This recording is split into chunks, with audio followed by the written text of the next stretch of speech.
Be witnesses of joy, be messengers of joy. For the Lord be known, for the Lord be loved, for the gospel be served in diversity. Saudari-saudara pencinta insan yang terkasih, selamat pagi.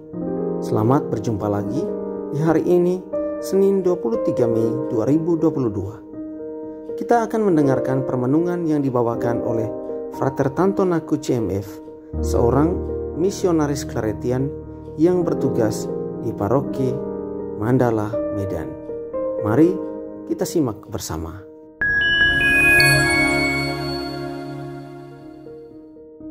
Saudara-saudari pencinta insan yang terkasih, dalam permenungan saya, kutipan teks Injil Yohanes sejatinya menerangkan kepada kita tentang wejangan perutusan bagi para murid. Wejangan dalam hal ini memuat banyak nasihat, petunjuk, pedoman, sekaligus perintah dan larangan. Semuanya dikemas Yesus sebagai materi bekal perutusan bagi para murid ketika Yesus tak lagi bersama-sama dengan mereka. Saudara-saudari pencinta insan yang terkasih, kita tahu pasca kebangkitan Yesus, situasi batin, proyek misi, dan suasana komunitas para murid menjadi sangat galau. Di dalam diri penghuni komunitas para murid ada beragam situasi yang diperlihatkan. Ada kecemasan, ada ketakutan, ada kekecewaan, ada ketidakpercayaan, ada rasa grogi, kehilangan harapan, dan ada rasa galau. Akan tetapi menariknya, semua situasi ini justru membuat Yesus sendiri semakin menantang para murid. Yesus sendiri bahkan mengatakan, "Kalian para murid harus bersaksi karena kalian sejak semula ada bersama-sama dengan aku." Yesus benar-benar menguji watak kepengikutan, kemuridan, dan animo para murid untuk bersaksi. Yesus yang mengenal para murid tahu bahwa di dalam diri mereka ada kekuatan-kekuatan tersembunyi yang perlu diperlihatkan kepada dunia. Ada keberanian yang perlu diasah dalam diri Petrus, Yohanes, Filipus, dan lain-lain. Untuk itu, Yesus mendorong para murid untuk berani bersaksi. Disinilah letak karakter kepemimpinan seorang gembala diuji.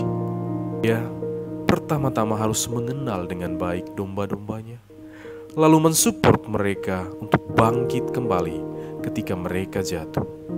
Saudari pencinta insan yang terkasih, apa sebenarnya yang membuat Yesus begitu yakin dengan komunitas para murid? Apa Yesus begitu berani untuk menyampaikan wejangan-wejangan perutusan kepada para murid di saat ia bakal meninggalkan mereka? Kita menilik teks Injil Yohanes yang kita dengarkan pada hari ini. Sejatinya kita dapat menemukan dua bekal yang sebetulnya membuat Yesus berani menyampaikan wejangan. Pertama adalah jaminan kehadiran Roh Penghibur yang keluar dari Bapa, dan yang kedua adalah karena kekuatan mengenal. Penghibur dijanjikan Yesus merupakan jaminan langkah perutusan para murid. Jika komunitas para murid merasa cemas, takut, khawatir, dan galau karena kepergian Sang Guru, Yesus justru menguatkan mereka kembali dengan kehadiran Roh Kudus. Roh Kudus, Roh Penghibur, Roh kebenaran dari Bapa, tak hanya mengarahkan dan menghibur, tetapi juga menuntun para murid agar bersaksi dengan benar. Kesaksian yang benar tentunya datang dari pengalaman ada bersama Yesus melalui sabda yang mereka dengar, serta tindakan-tindakan lahiriah Yesus. Selain roh yang diutus Bapa, kekuatan mengenal justru dipakai Yesus sebagai amunisi bagi para murid ketika bersaksi. Bahkan meyakinkan bahwa para murid yang menolak Dia sebenarnya adalah orang-orang yang tidak mengenal Dia dan Bapa.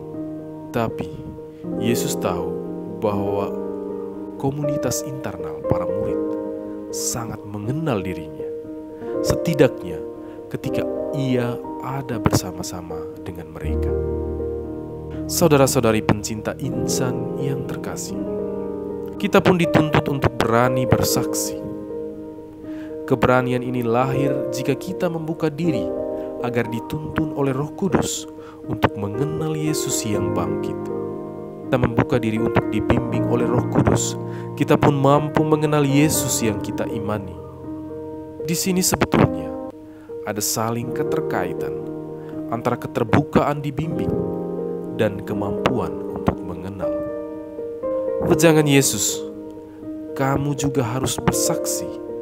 Sejatinya mau menunjukkan bahwa perintah perutusan itu tidak berhenti di komunitas para murid.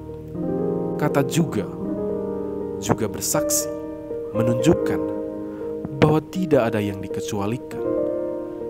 Mereka yang membuka diri dibimbing oleh Roh Tuhan dan mengenal Yesus harus bersaksi.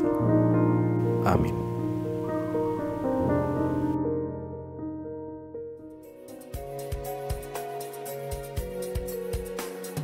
You and I, we are here